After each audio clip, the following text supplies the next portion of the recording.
First of all, clear this concept. Supplication of a Muslim is never rejected. Prophet ﷺ said, it mentioned in Misqat, supplication of a Muslim is never declined. Allah accepted in three forms. Number one, whatever you sought to Allah, Allah will give you. The straight way. Number two, instead of that, Allah will give you a better exchange. Maybe Allah drive up any calamity. And number three, if these two things not happen, then Allah will store your dua for hereafter. And Allah will give you a better exchange in hereafter. So remove this thing from your mind that Allah will reject your supplication. This is one thing. And other thing is that supplication is not optional in Islam. Supplication is obligation in Islam. The one who consider himself independent from the dua, he is the rebellious of Allah subhanahu wa ta'ala, he is the disobedient of Allah subhanahu wa ta'ala, and Allah will angry on him. Dua is the right of Allah subhanahu wa ta'ala. Allah says in Quran, Surah Ghafir, Ad'uni astajib lakum innal lazina yastakbiruni an ibadati. Seek dua to me, I will respond. And the one who feel arrogance to make dua to me, I will humiliate them and throw them into the Jannah. If you ask something to the king of the world, they will angry on you. Or wallahi, you worship that Allah. If you don't ask him, he will get angry on you. And here is another famous verse of Surah Al-Baqarah, verse 189. وَإِذَا سَلَاخَ عِبَادِي أَنِّي وَأَنِّي قَرِيبٌ أَجِيبُ الدَّاعِيَ دَاعِيَةً. O Prophet Muhammad sallallahu alaihi wasallam, when my servant asks you concerning about me, indeed I am near. I respond invocation of every supplicant whenever they calls upon me. But فَلْيَسْتَجِبُوا لِي. This is also important to them to remember me, believe on me, so that they could success. This is not a one-way traffic. This is from the both sides. One side, you are the rebellious of Allah, you are the disobedient of Allah, and other side, you want to be friend of Allah subhanahu wa ta'ala. This is not possible, my friend. And unfortunately, we have billions of believers of Allah subhanahu wa ta'ala, but we have only few obedient of Allah subhanahu wa ta'ala.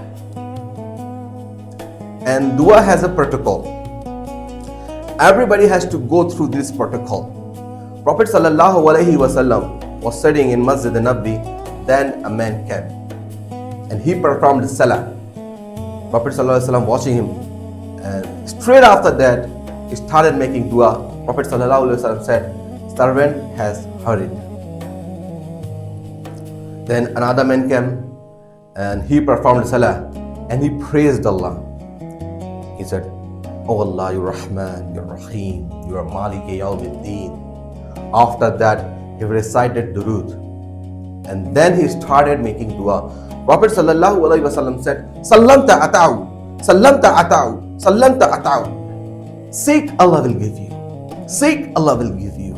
Seek, Allah will give you. And after that, Prophet sallallahu alaihi wasallam called another man and told him, praise Allah, recite durood, and then make supplication. And we also do this thing daily when we perform salah. We praise Allah, at-tahiyyatu lillahi. And after that, we recite durood and then we make dua.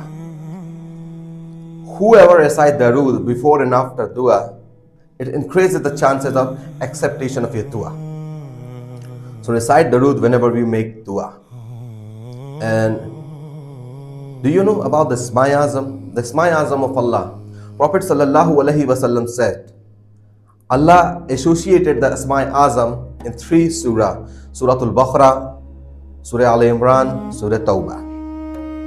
And Al-Hayy, Al-Qayyum are these Isma Azam. Whoever invoke Allah with these two Isma Azam, Allah never ever return them in pity. Allah surely grant them. And these Asma Azam can crumble the throne of Allah subhanahu wa ta'ala. So invoke Allah with these two Asma Azam. And invoke Allah in the time of the Tahajjud. At the time of Fajr, this is the time of barakah. And sometimes people think, Allah didn't fulfill my wish. Allah didn't give us whatever I want. Allah gave us something different. Allah says in Quran, perhaps the thing you like, it's not good for you. Perhaps the thing you dislike, it is good for you. And Dr. Zakir Naik gave a great example. Just imagine you have a business in America and you have to make $1 billion deal and booked a flight for it.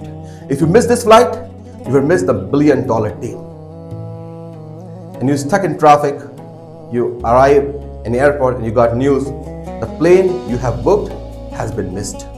You would say, this is the worst news of my life, worst news. And while returning at your home, you got another news. The plane you have missed has been crashed. You would say, it is the greatest news of my life. Just imagine, exact same news. Few minutes ago, it was the worst news of life, and few minutes after, it is the greatest news of life. If Allah not giving you something, don't worry about it. Don't worry about it. There is goodness for you. And whenever you make dua to Allah subhanahu wa ta'ala, ask to Allah with full passion. Don't say if or but. Sometimes people used to say, oh Allah, if you want. Don't say if you but. Prophet sallallahu alaihi wasallam say, Abu Huraira, strive harder what make you benefit. And seek help to Allah. Don't be lazy and negligent. And if you see outcomes against you, then don't say if or but. Because if or but opens shaitan's door. And Prophet sallallahu alaihi wasallam told us greatest dua. Once upon a time, a companion of Prophet sallallahu alaihi wasallam has been ill from the couple of days. And Prophet sallallahu alaihi wasallam got news and he visited to him. He saw him, he said, you're in such a miserable state. What did you ask to Allah?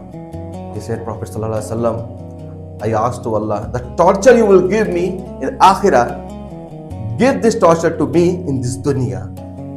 Prophet sallallahu alaihi wasallam said, Wallahi, Subhanallah, what did you ask to Allah? Do you have capacity to bear the torture of Allah in this dunya? You should be seek dua like that. Rabbana Atina fid dunya hasanatan wa fil akhirati hasanatan wa qina adhaban nar. Recite this dua. And companion says, he has become a bag of a bone. And after reciting this dua, he became as though a dead body alive. And I want to say one thing, that dua is not the word that you memorize and reciting. Dua is a deep longing of your heart. It doesn't matter that which language you speak. It doesn't matter you're black or white. It doesn't matter how sinner you are, how pious you are. It doesn't matter how rich you are. It doesn't matter. Dua is a deep longing of your heart. You doesn't need to say a single word. Allah will hear you. So seek help to Allah subhanahu wa ta'ala. Prophet sallallahu alaihi wasallam said, Mu'min has weapon and dua is your weapon. Use your weapon. Dua is a right of Allah subhanahu wa ta'ala. Make proper dua to Allah subhanahu wa ta'ala every day. And my dua is that you will subscribe my channel as soon as possible. Subscribe.